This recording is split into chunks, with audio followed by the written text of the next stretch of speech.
presenter Indra Bekti mengaku lebih waspada dalam menjaga kesehatannya, terlebih di bulan Ramadan.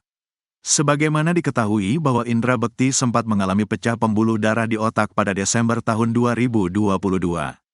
Kejadian tersebut pun membuatnya sadar untuk lebih memperhatikan kesehatannya. Sekarang ini, walau sudah tidak mengonsumi obat untuk otak ataupun pembuluh darahnya, presenter 46 tahun ini tetap mengonsumsi obat darah Ting.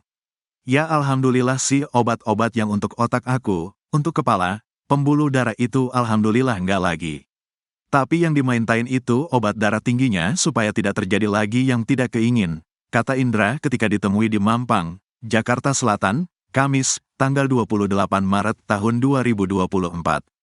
Dalam menjaga kesehatannya di bulan Ramadan, suami dari Aldila Jelita ini punya cara khusus. Di antaranya adalah memperhatikan asupan makanan, cukup istirahat, hingga mengelola emosi. Tentunya hal ini sejalan dengan salah satu tujuan berpuasa yaitu menahan hawa nafsu.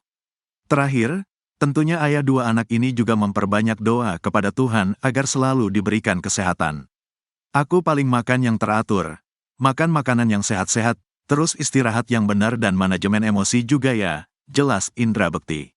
Jadi harus yang sabar-sabar, jangan marah-marah, kalau ada sesuatu ya disabari-sabarin, dipendam, tarik napas terus, astagfirullah, astagfirullah.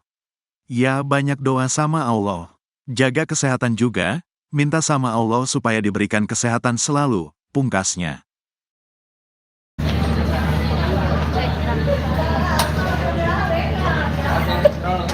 Indek, lebaran di tahun ini seperti apa nih? Bakal ada kapalan juga nggak sih baju dengan bersama keluarga?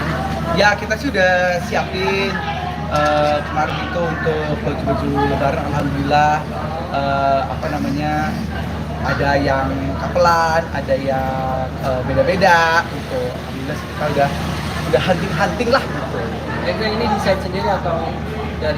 Kebetulan ada dari teman yang punya bajunya. Kita bantu-bantulah untuk bisa kita